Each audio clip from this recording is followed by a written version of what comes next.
Yargının finaline 5 bölüm kala Ilgaz'ın kaçırılması yeni bir dönemi başlatıyor. Bu senaryonun sonu hiç beklenmedik şok edici olaylara bağlanacak. Peki Ilgaz'ı kim, neden kaçırdı? Ilgaz ölecek mi?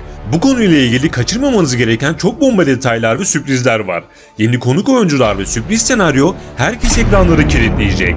Ayrıca Eren'in 2 bölüm önce yaktığı araçla geçtiğimiz bölümün son sahnesinde hastaneye gelen aracın plakaları aynı. Peki bunun sebebi ne?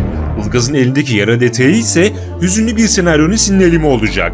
Öte yandan final bölümüyle ilgili bomba bir teorimiz var. Tüm bunlardan ve daha fazlasından kısaca bahsedeceğiz. Videonun her saniyesini dikkatle dinleyelim. Şimdi hemen başlayalım. İlk olarak şunu söyleyelim.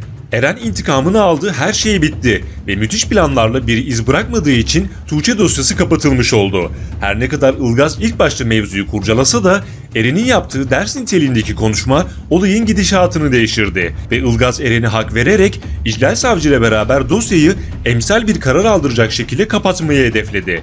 Hatta Tuğçe'nin görüntülerini bir zarfla Ceylin'e gönderen ve Ilgaz'la İclal'in bu görüntüleri izlemesini sağlayan kişi de Eren'di. Çünkü Eren onların da bu görüntüleri izleyip asıl gerçekleri fark etmesini istedi. Böylece Eren tam anlamıyla intikam planında başarıya ulaşmış oldu ve Tuğçe ile rahat bir nefes aldılar. Ancak yargı dizisinde hep olduğu gibi karakterler tam rahat bir nefes alacakken yeni bir olay başlar. Durumlar yine bu şekilde oldu ve Ilgaz kaçırıldı. Geçmiş bölümlerde 6 ay öncesini ve 6 ay sonrasını izleyerek büyük heyecanlar yaşamıştık. Şimdi ise buna benzer bir şekilde 5 gün öncesi ve 5 gün sonrasını, yani bu 5 günlük süreçte yaşananları izleyeceğiz. Peki Ilgaz kim tarafından ve neden kaçırıldı? Şimdi gelelim asıl bomba konulara ve yeni sürprizlere. Diziye 4 yeni konuk oyuncu katıldı. Bu oyuncuları yeni senaryoda sürpriz bağlantılarla göreceğiz. Yeliz karakteriyle Olcay Yusupoğlu, Emre Taştekin, Gökhan Tercanlı ve Serap karakteriyle Ebru Helvacıoğlu. Geçtiğimiz bölümün son sahnesinde Ilgaz hastaneden çıkarken ambulansa bir kadın geldi. Hemen akabinde sedye ile gelen kadının kocası geldi.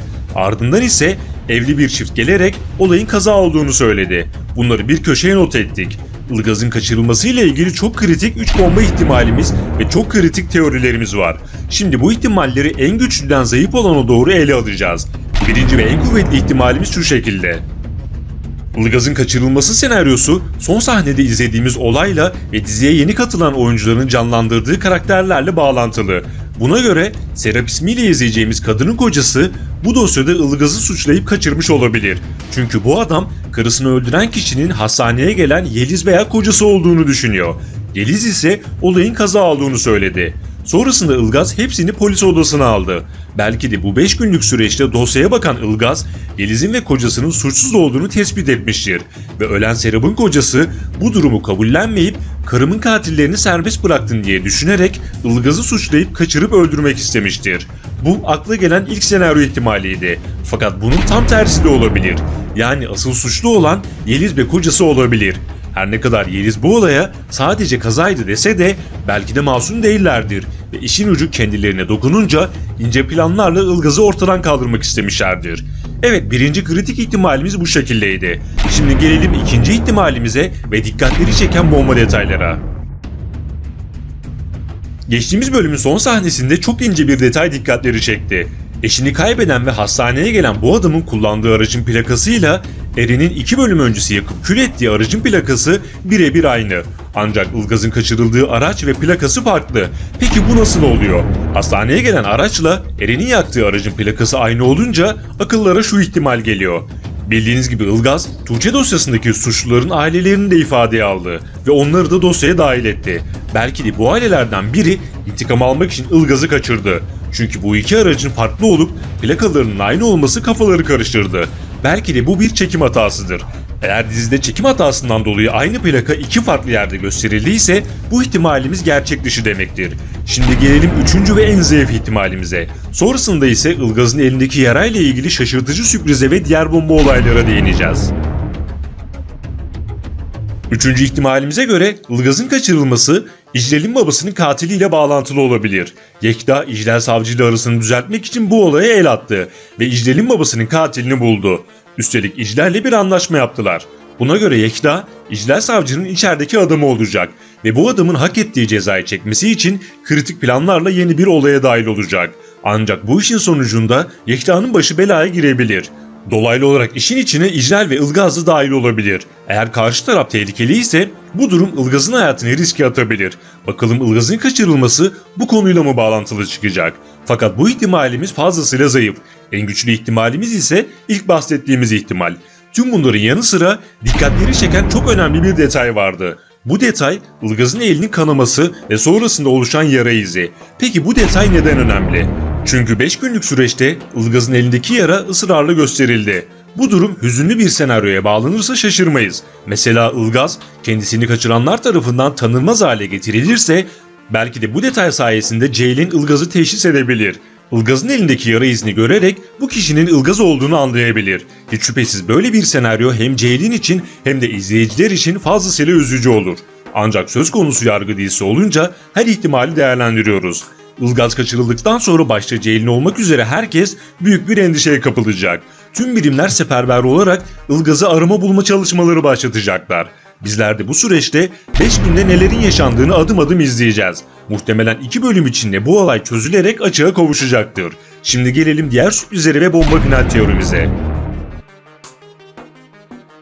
Çok yakında Efe ve Tuğçe'nin düğününü izleyeceğiz. Efe duygusal bir evlilik teklifi yaparak Tuğçe ile aynı çatı altında yaşamak istediğini gösterdi. Ve zor günler geçiren Tuğçe bu teklifle fazlasıyla mutlu oldu ve teklifi kabul etti. Böylece yakın zamanda güzel bir evlilik sahnesi bizleri bekliyor olacak. Diğer yandan Ceylin yeni dosyasında ilginç durumlarla karşılaşacak. Okulda zehirlenen çocukların davasına bakan Ceylin kendini bazı sürpriz durumların içinde bulacak ve bu konuyla bir hayli meşgul olacak. Çınar ise yakında içeriden çıkarak yeniden özgürlüğüne kavuşacak. Hatta bu özgürlüğünü üniversiteye giderek taçlandırmak isteyecek. Bunların yanı sıra yeni bölümlerde en kritik senaryolardan biri de hiç şüphesiz Osman ve Zümrüt senaryosu olacak. Zümrüt intikam planında neredeyse sona yaklaştı ve Osman adım adım karanlığa doğru yürüyor. Yeni bölümde Osman'dan Zümrüt'ün yaşlı kocasını öldürmesi bekleniyor. Böylece Osman Zümrüt'le yeni bir hayata başlayacağını zannederken Zümrüt tarafından büyük bir tuzağa düşürülmüş olacak. Belki de Zümrüt ve sevgilisi Osman'ı ele verecek ince planlar hazırlamıştır. Bu da Osman için geri dönüşü olmayan bir yolun başlangıcı olacak. Şimdi gelelim bomba final teorimize. Yargının finaline doğru hızla ilerlerken final bölümüyle ilgili izleyicilerin aklına çeşitli teoriler geliyor. Mesela önceki videolarımızda bir ihtimal final bölümünün Laçin'in aylarca uğraşarak yazdığı kitapla bağdaştırılabileceğinden bahsetmiştik. Şimdi ise farklı bir teoriyi ele alıyoruz. Son bölümde Yer Altından Notlar kitabına yakın çekim yapılmıştı. Bu kitabın konusuna baktığımızda ise gerçek dünyadan kendini soyutlamış bir kişinin iç çatışmalarını ve hezeyanlarını konu aldığını görüyoruz. Hatırlayın, geçtiğimiz sezon finalinde Ceylin Ilgaz'ı öldü olarak biliyordu ve çok büyük bir bunalıma girmişti. Hatta sürekli olarak rüyalar ve halüsinasyonlar görerek büyük bir duygu karmaşası yaşamıştı. Belki de o dönemde Ilgaz gerçekten de ölmüştü ve sonraki süreçte tüm yaşananlar Ceylin'in iç dünyasındaki çatışmaların, hayallerin ve düşüncelerin yansımasıdır. Tıpkı Yer Altından Notlar kitabındaki gibi belki de Ceylin o andan sonra kendini dünyadan soyutlamıştır ve çeşitli hezeyanlar içine girmiştir. Final bölümünde ise çarpıcı bir şekilde bu senaryo ele alınır ve herkes şaşırır. Elbette bu sadece bir teori. Sizler de finalle ilgili teorilerinizi yorumlarda mutlaka belirtin.